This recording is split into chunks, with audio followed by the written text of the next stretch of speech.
Hey guys, and welcome back to my channel. So today I wanted to share with you a stack of books that I really want to read this autumn, because yes, I am a seasonal mood reader, and as it's got into autumn and now the weather is really turning autumnal, I've been looking at my bookcase and been like, I really want to read that, and I want to read that, and I want to read that, and I want to read that. So I of course wanted to share this stack of books with you guys. You'll definitely see some themes throughout this video, mainly the colours of the books, but also obviously genres and stuff as well. But without further ado, let's get straight into the books. So this first one is actually one I've already started, which is very exciting because then I feel like I might actually get through the rest of these books in autumn, because this one is a hunker chunk and it has been on my TBR for a while. But that is Black and British, A Forgotten History by David Olusoga. David Olusoga is a Black British historian, and he did, I think, Black and British on the BBC as a TV series and then came out with this really wonderful book. I'm currently listening to this one on audiobook, and it is also narrated by David Olusoga, and I am loving it. It is so good, and I can understand why now so many other people adore this book. He's just executed it so well. I am on page 124, and as you can tell there is a lot more to go, but I'm excited about that because so far it's been so interesting, so eye-opening. It's teaching me things I did know before, but in a sort of different way, and I feel like autumn for me is a season of learning, and like learning more about history and a forgotten history, or a history that I did kind of know of but in a brand new way. I'm loving all of that. So definitely autumn is for learning, and for history, especially history has this sort of like warm autumnal feel for me. So this is why I have started reading or listening to this one, and I'm hoping to finish it as well soon. I would also like to note that I am reading this in October for Black History Month, or British Black History Month, because Dee from Heroine's Corner, I'll leave her channel linked below, and her announcement video for her readathon that she's running throughout October to celebrate British Black History Month, which I think is a great readathon, and this is a wonderful book to read for that. It's basically, you have to just read one Black British authored book throughout the month of October to take part. You can read more than one, multiple genres, but obviously this one's quite chunky, and I thought this would be the perfect one to read in October. So yes, I thought I would also shout out a wonderful readathon while I'm here. The next book on my autumn TBR stack is Open Water by Caleb Azuma Nelson. Now this one has been making the rounds in the book community recently, as it's a new release that everyone is loving. I'm just seeing 5 stars for this book everywhere. It's a short one as well, so I am hoping I can get to this one in this season.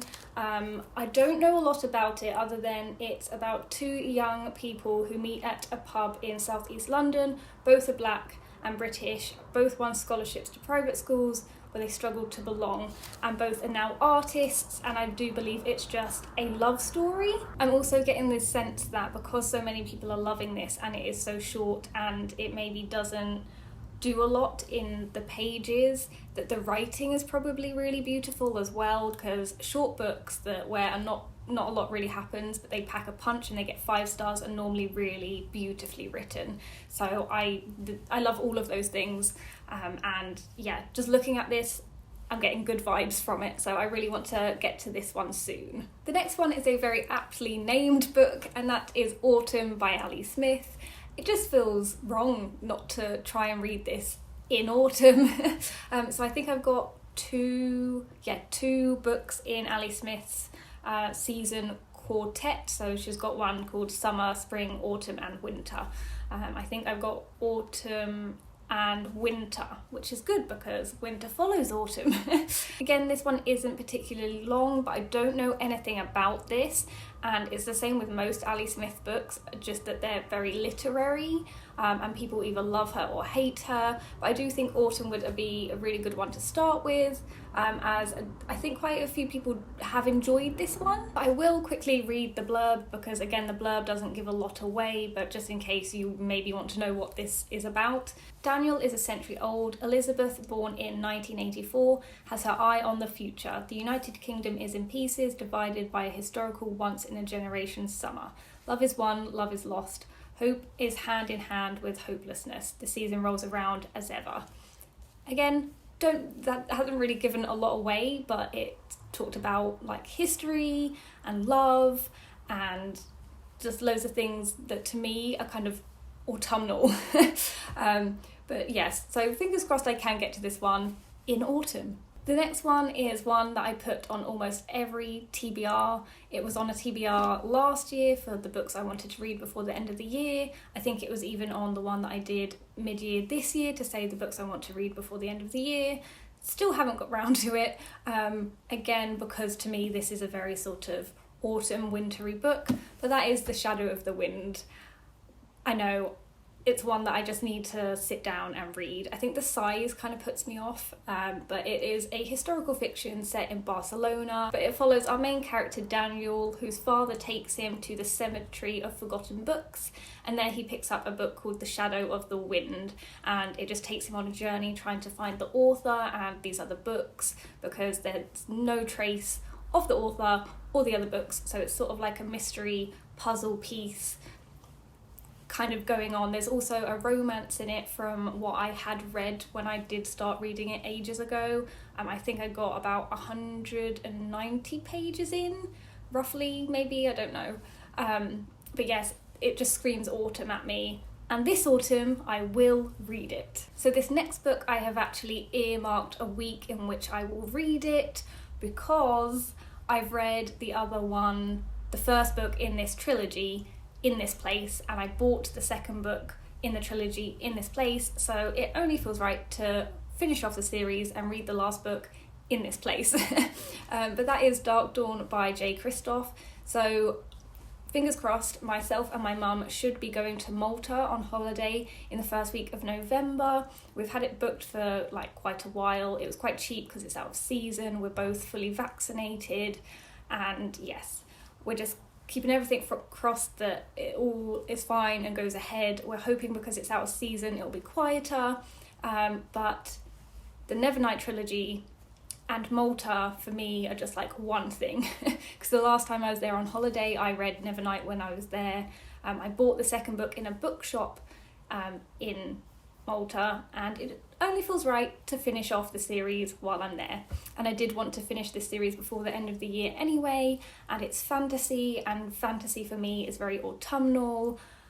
Yes, if you like books about assassins and assassin school and just a really well developed fantasy world, then I would recommend this series, but I'm not going to talk about it too much. And last but not least is an entire series. Thankfully it's only 3 books, and I have read the first one, but I do want to reread the first one before I carry on with the other 2. But again, these books just scream autumn at me, and I think that's because I did read the first book last autumn. But the books I am talking about are the Broken Earth trilogy by N.K. Jemisin. So when I read or listened to the audiobook of the 5th season last year, I loved it. 5 stars, amazing. But because the first book does something very specific in its storytelling, I was really dubious about starting the second book, because I was like, where are you going to go on from here? Because you can't do what you did in book 1. And I think that's what put me off. I also realised I think I need to read, like physically read the first book before physically reading the rest of the series. As much as I really enjoyed the audiobook, I don't want to listen to them all on audiobook. I'm such a complex human being. But yes, so I would love it this autumn if I managed to speed through all of these, because the first book was a very quick read. The second book is shorter than the first one. And yes, so I should be able to get through these pretty quickly. And everyone loves them so much, and I just want to finish this series and have more N.K. Jemisin in my life, because the first book was just so fantastic.